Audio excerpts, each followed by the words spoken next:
Bien-aimés frères, bien-aimées sœurs, chers amis, nous voici à un nouveau tutoriel de la nourriture quotidienne.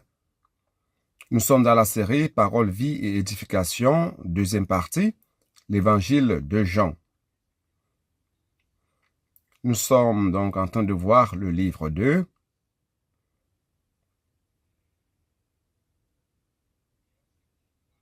Et c'est la 4e semaine. Le titre, c'est « Le bon berger donne sa vie pour les brebis ».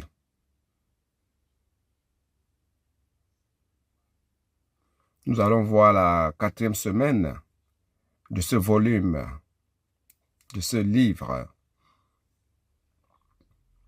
Aujourd'hui, j'aimerais lire avec vous les versets de cette semaine où l'auteur, notre bien-aimé frère Pedro Dong, nous a donné beaucoup de références bibliques. D'habitude, on a beaucoup de références bibliques qu'on n'arrive pas à lire avec vous durant le tutoriel. Mais nous espérons que lorsque vous lisez la nourriture quotidienne durant la semaine, que vous puissiez lire ces références. Car il voudrait nous donner un fondement sur la parole de Dieu. Et il est important que vous ayez les versets bibliques qui sont la base de cette parole prophétique. Donc, il prend vraiment un bon moment. Et premièrement, nous devons... il lit et il met à notre disposition beaucoup de portions, et beaucoup de passages de la Bible. Et j'aimerais lire avec vous la référence biblique d'aujourd'hui, Jean 10, 1 à 18. Nous allons conclure le chapitre 10 de Jean. Mais avant de commencer le chapitre 10, l'auteur nous a conduit encore vers la fin du chapitre 9.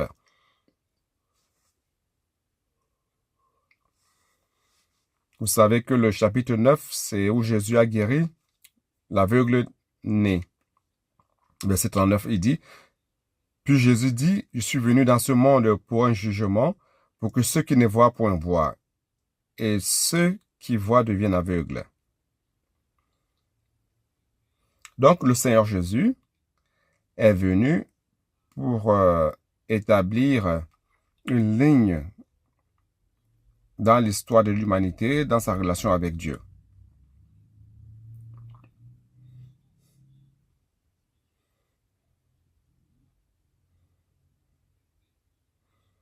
Le désir du Seigneur, dans cette parole, c'est de placer l'homme dans une position de choix.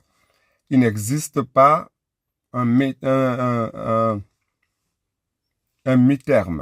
où vous êtes du côté du Seigneur ou vous êtes de l'autre côté. Donc, c'est le même principe que le Seigneur a utilisé dans Genèse. Dans le jardin d'Éden, il a placé l'arbre de la vie et l'arbre de la connaissance du bien et du mal, afin que l'homme choisisse l'arbre de la vie.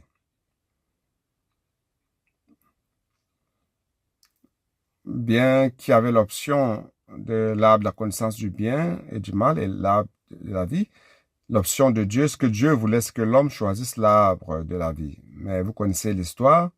Malheureusement, l'homme a opté pour l'arbre de la connaissance du bien et du mal.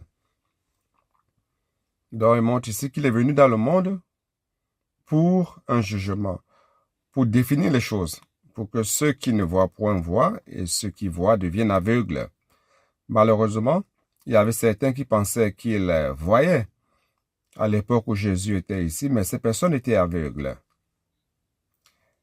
Quelques pharisiens qui étaient avec lui ayant entendu ces paroles lui dire « Nous aussi sommes-nous aveugles ?»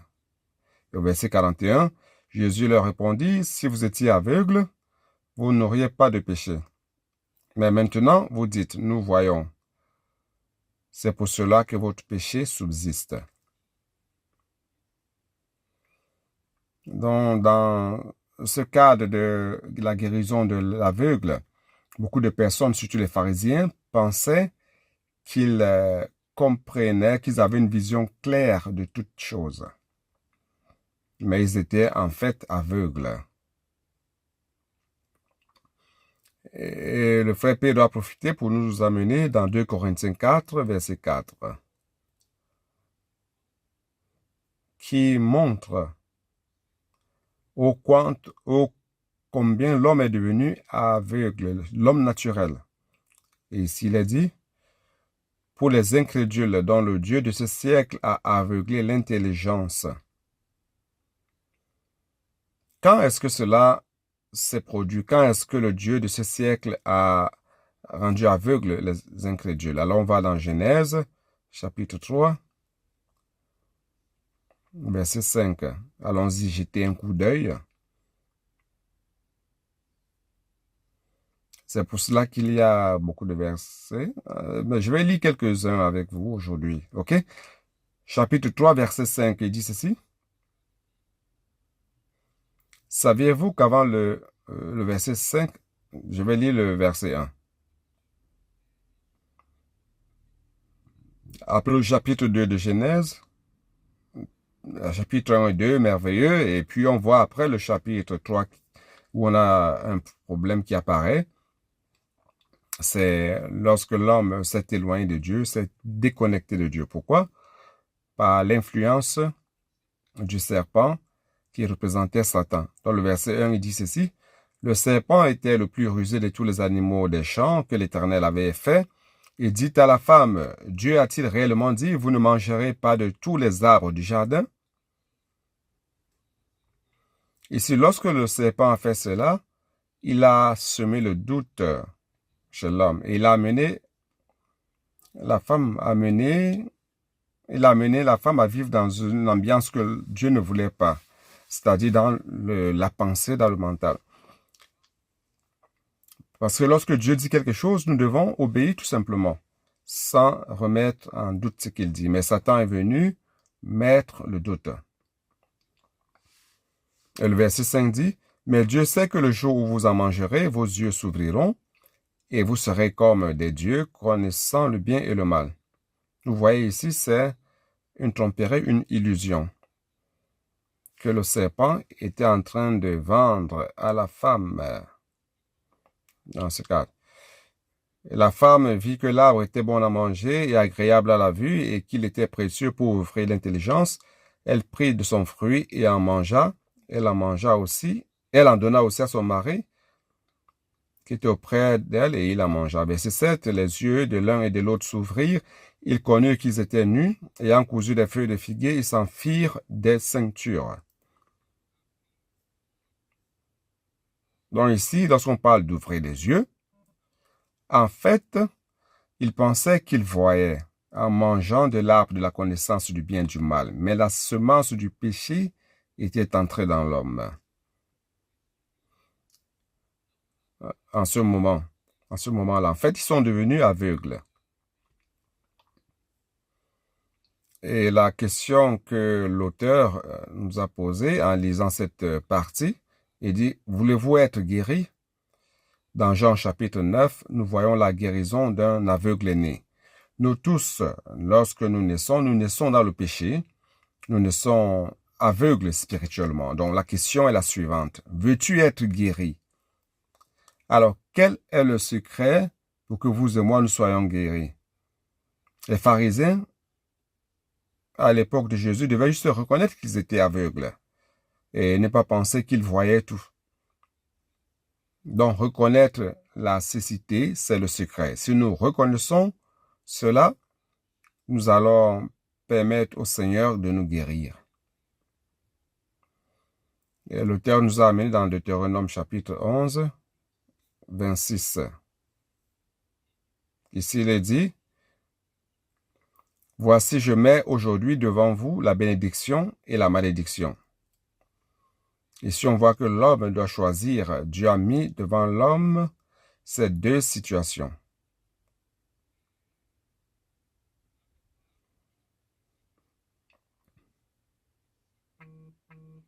En fait, au verset 29, il dit, « Et lorsque l'Éternel, ton Dieu, t'aura fait entrer dans le pays dont tu vas prendre possession, tu prononceras la bénédiction sur la montagne de Gérizim et la malédiction sur la montagne d'Ébal. Donc, la bénédiction sur la montagne Garizim et la malédiction sur la montagne d'Ébal. Donc, l'homme doit choisir. Il n'y a pas de point neutre. Il n'y a pas de point neutre. Chapitre 12, verset 5. Mais vous le chercherez dans sa demeure, et vous irez au lieu que l'Éternel, votre Dieu, choisira pour toutes vos tribus pour y placer son nom. Verset 8. Vous n'agirez donc pas comme nous le faisons maintenant ici, où chacun fait ce qui lui semble bon. Donc, une ambiance ou un milieu où l'homme n'est pas auprès de Dieu, c'est une ambiance sans direction où chacun fait ce dont lui semble bon. Il applique ses idées, ses pensées, tout ce qui est naturel. Donc, dans cette ambiance, il n'existe pas de gouvernement de Dieu. Lorsque l'homme fait tout par lui-même et pour lui-même et en lui. Ça, c'était la situation des pharisiens à cette époque-là. Comme c'est dans cette ambiance, dans l'épisode où l'aveugle-né est guéri, a été guéri. Allons avant d'entrer dans le chapitre 10 de Jean, tout ça encore, c'est par rapport au chapitre 9 de Jean. On va dans Luc, chapitre 18, où on a une parabole qui dit ceci. Jésus lui adressa une parabole pour montrer qu'il faut toujours prier et ne point se relâcher. Il dit qu'il y avait dans une ville un juge qui ne craignait point Dieu et qui n'avait d'égard pour personne. Il y a toujours des gens qui ont ce comportement. Et les pharisiens, les scribes qui détenaient la loi à cette époque, pensaient qu'ils étaient meilleurs que tous les autres. Donc le Seigneur a utilisé cette parabole pour les éclairer. Et il dit ceci, 2 hommes montèrent au temple pour prier, l'un était pharisien et l'autre publicain. Verset 10. Maintenant, verset 11. Le pharisien debout priait ainsi en lui-même. « Ô Dieu, je te rends grâce de ce que je ne suis pas comme le reste des hommes qui sont ravisseurs, injustes, adultères, ou même comme ce publicain. »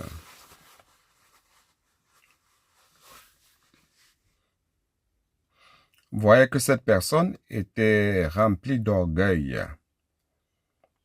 Ça, c'est la condition de quelqu'un qui est aveugle spirituellement. Il dit, je jeûne 2 fois la semaine, je donne la dîme de tous mes revenus. Le publicain, se tenant à distance, n'osait même pas lever les yeux au ciel.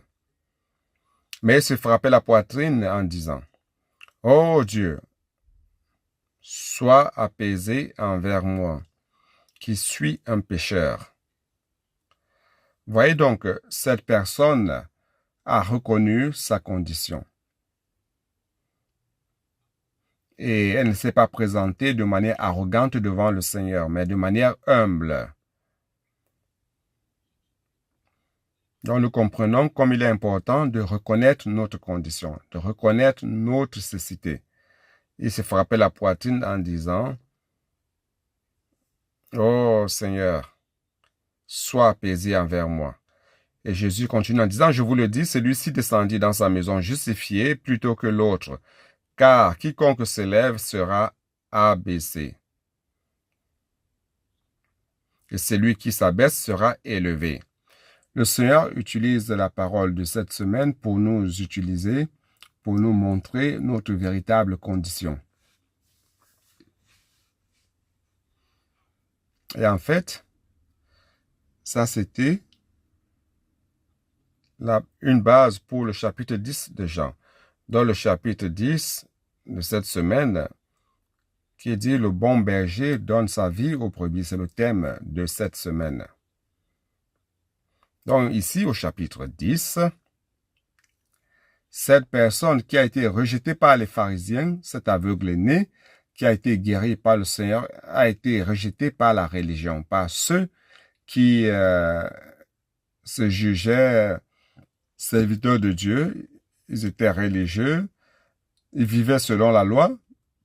Cette personne qui a été rejetée, cet aveugle-né qui a été guéri par le Seigneur lui a ouvert une porte. Dans le chapitre 10 de Jean, montre cette porte ouverte. Ouverte à ceux qui reconnaissent sa condition, qui reconnaissent leur condition, qui reconnaissent qu'ils sont des aveugles nés guéris par le Seigneur. Ils ont aujourd'hui un lieu, un environnement où ils peuvent vivre dans la présence du Seigneur. D'où le titre, le bon berger donne sa vie aux brebis. Dans le chapitre 10, verset 1 de Jean, il dit, « En vérité, je vous le dis, celui qui n'entre par la porte dans la bergerie, mais qui monte par ailleurs, est un voleur et un brigand. » Donc, il est important que les brebis aient le discernement. Donc, le Seigneur nous aide ici, il dit, « Celui qui entre par la porte est le berger des brebis. » Donc, le voleur, il vient par un lieu obscur. Il n'entre pas par la porte, car il n'est pas le bon berger. Le bon berger entre par la porte. Verset 3. Le portier lui ouvre et les brebis entendent sa voix. Il appelle par leur nom les brebis qui lui appartiennent et les conduit dehors. Donc, c'est très précieux. Le portier ouvre. Il est important que lorsque nous écoutions la parole, nous devons ouvrir notre cœur et laisser la parole entrer dans notre cœur. Les brebis écoutent votre voix. Comment on écoute la voix du Seigneur aujourd'hui? C'est à travers la parole. La parole prophétique qui est proférée. Il dit, donc il entre et les brebis le suivent. Donc il vous connaît. On n'a pas besoin de se cacher de Dieu. Et quand Dieu parle, c'est à vous qu'il s'adresse. Il connaît votre voix et il vous appelle par le nom. Et les conduit hors la bergerie. Ici, cette bergerie, ici l'auteur nous aide à comprendre de quoi il s'agit. Cette bergerie,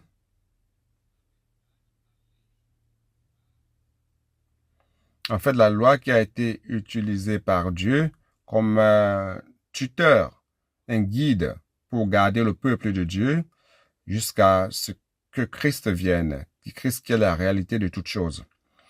Donc, lorsque le berger est venu, cet endroit n'était plus nécessaire, cette bergerie dans laquelle les brebis étaient gardées. Donc, le berger est venu pour nous retirer, nous faire sortir de la bergerie.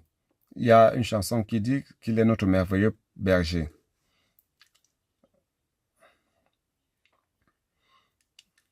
Il dit, lorsqu'il fait sortir toutes ses propres brebis, il marche devant elles et les brebis le suivent parce qu'elles connaissent sa voix. Donc, nous devons apprendre à discerner la voix du Seigneur d'autres voix. La voix du Seigneur vient toujours pour vous alimenter, vous encourager, vous apporter la joie, la paix. Lorsqu'une parole met le doute dans votre cœur, vous rend triste, tout comme ce qui est arrivé à Ève dans le jardin d'Éden, qui a fait en sorte que ce couple était attristé, car le Seigneur est allé à la fin de la journée pour leur parler, il se cachait de la présence du Seigneur. Cela montre qu'il ne trouvait plus l'environnement adéquat, propice pour y vivre. Et c'est ce que l'ennemi fait. Il vous rend triste, il met la mort en vous. Vous devez discerner la voix du berger qui produit la vie. La parole prophétique, lorsque vous plongez en elle, vous recevez la vie. Et cela va nous amener à reconnaître chaque fois plus la voix du berger. Elles ne suivront point un étranger, mais elles fuiront de lui, parce qu'elles ne connaissent pas la voix des étrangers. Verset 5. Que Dieu garde ton cœur et mon cœur de la voix de l'étranger. Verset 6. Jésus leur dit cette parabole, mais ils ne comprirent pas de quoi il leur parlait. Et grâce à Dieu, aujourd'hui, nous comprenons, n'est-ce pas?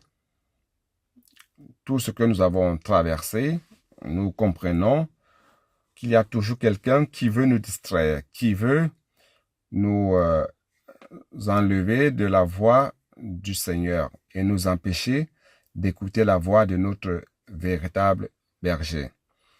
Verset 7. Jésus leur dit encore, en vérité, je vous le dis, je suis la porte des brebis. Donc, il est la porte. Verset 8. Tous ceux qui sont venus avant moi sont des voleurs et des brigands. Mais les brebis ne les ont point écoutés. Le Seigneur est venu en tant que réalité. Beaucoup s'étaient appuyés sur la loi et ont fini par être distraits et ont distrait d'autres. Cela a engendré le judaïsme, la religion juive, qui est devenue une prison, une bergerie pour le peuple de Dieu. Et Dieu devait donc libérer le peuple de cette situation. Verset 9, il dit, « Je suis la porte. Si quelqu'un entre par moi, il sera sauvé.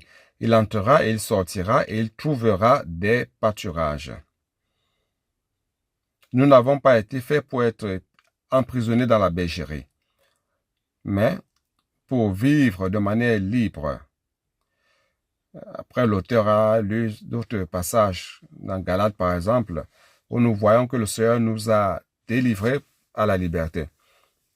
Donc, ce n'est pas la liberté à la chair, mais c'est une liberté pour jouir de la présence du Seigneur. Et vous entrerez et vous sortirez. Il entrera et il sortira et il trouvera des pâturages, de la nourriture fraîche.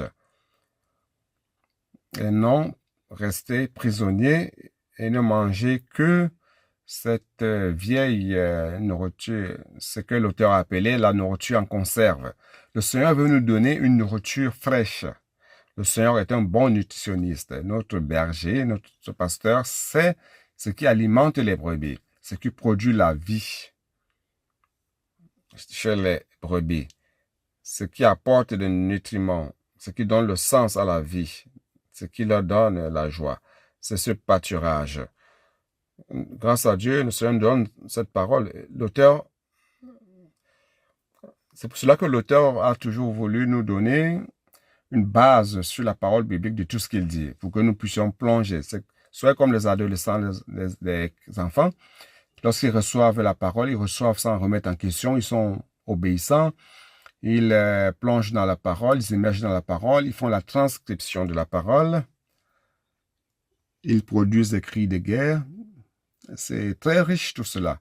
Nous devons apprendre auprès d'eux, étant des jeunes spirituellement et non des vieux spirituellement. Donc le bon berger vient donner sa vie aux brebis, pour les brebis. Verset 10. Il est clair que l'auteur nous a conduit vers d'autres passages bibliques, mais nous n'aurons pas le temps de citer tout cela ici. Mais le verset 10 dit ceci, « Le voleur ne vient que pour dérober, égorger et détruire. Moi, je suis venu afin que les brebis aient la vie et qu'elles soient dans l'abondance. » La différence est très claire entre le voleur, le mercenaire et le berger. Le berger donne la vie. Il remet sa vie. Il se donne la vie divine. Même la vie humaine que Jésus il l'a donnée pour nous. Jésus nous a donné non seulement la vie divine qui était en lui, mais aussi la vie humaine avec un standard élevé. Verset 11, « Je suis le bon berger et le bon berger donne sa vie pour ses brebis. » Le titre de cette semaine. Verset 12, « Mais le mercenaire qui n'est pas le berger, et à qui n'appartiennent pas les bergers, voit venir le loup, abandonne les brebis et prend la fuite. Et le loup les ravit et les disperse. » Donc le mercenaire, le voleur, l'ennemi de Dieu, n'a aucune relation de vie organique avec les brebis.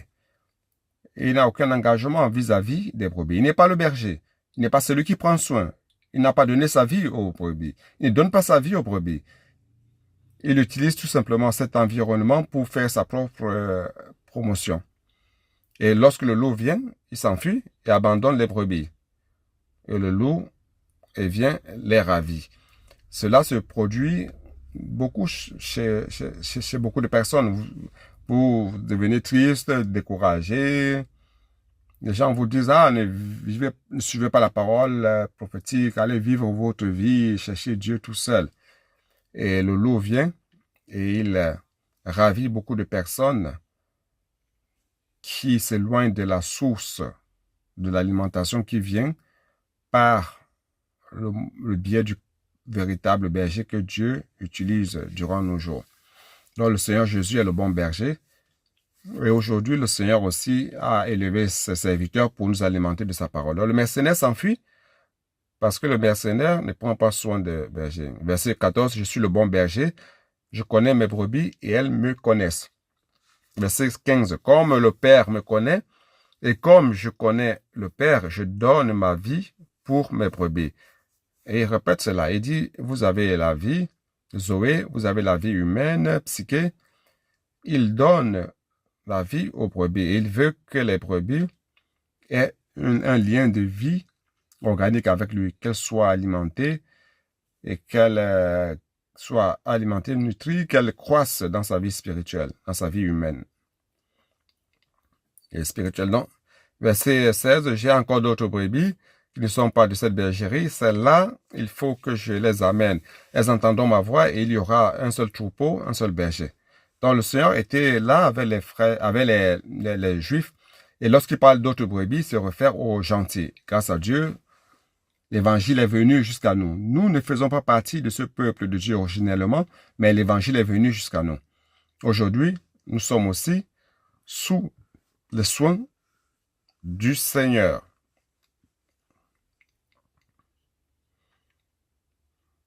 Il y a d'autres brebis que je dois conduire. Elles entendront ma voix et il y aura un seul troupeau, un seul berger. Verset 17. Le Père m'aime parce que je donne ma vie afin de la reprendre. Personne ne me l'ôte, mais je la donne de moi-même. J'ai le pouvoir de la donner et j'ai le pouvoir de la reprendre. Tel est l'ordre que j'ai reçu de mon Père. Donc, lorsque le Seigneur nous a donné sa vie, il l'a donné spontanément. Donc, il pouvait ne pas donner. Il avait ce droit, mais il a bien voulu se donner pour nous. Personne n'allait prendre la vie du Seigneur de manière brusque, mais il l'a donné lui-même. Ça, c'est le sentiment du Seigneur, l'amour du Seigneur pour nous, pour son peuple, pour l'Église. Il est un Dieu qui se donne. Un Dieu, ça c'est le bon berger qui donne sa vie pour ses brebis. Que vous et moi soyons aussi de ceux qui ont l'esprit du bon berger qui se donne, que nous puissions abandonner certaines choses de nous-mêmes pour prêcher l'Évangile, prier pour les personnes. On a une pratique qui est très bonne. C'est une pratique, quand vous allez dans les rues, vous dites, puis-je prier pour vous? En faisant cela, amenez aussi les livres avec vous pour alimenter les personnes par la parole prophétique. Les livres qui contiennent la révélation de la parole, la révélation de l'évangile du royaume. Amenez aussi avec vous les pamphlets de l'immersion pour prier avec les personnes, prier avec elles, en vous basant sur la parole et non sur ses sentiments, sur les choses qu'elles pensent avoir besoin, ni sur vos propres sentiments, mais à partir de la parole. Vous allez voir les miracles qui vont continuer à se produire, des choses surnaturelles. Les personnes seront guéries, car elles sont déjà en train d'être guéries. Nous avons des témoignages merveilleux de beaucoup de guérisons, de miracles, de choses surnaturelles qui se produisent dans la vie des personnes.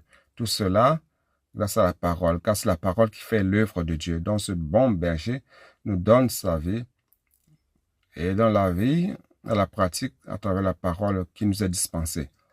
Que nous puissions aussi amener cette parole à d'autres personnes. Donc, soyez contents et satisfaits car vous êtes sous le soin du berger. Cela est bon, mais cela n'est pas suffisant car nous devons prendre le soin de tant de personnes que le Seigneur nous a confiées. D'accord? Donc, permettons que le pasteur qui est en nous, le berger qui est en nous, puisse agir et alimenter des personnes de la vie. Et c'est ce dont les gens ont besoin. Amen. Que Dieu vous bénisse.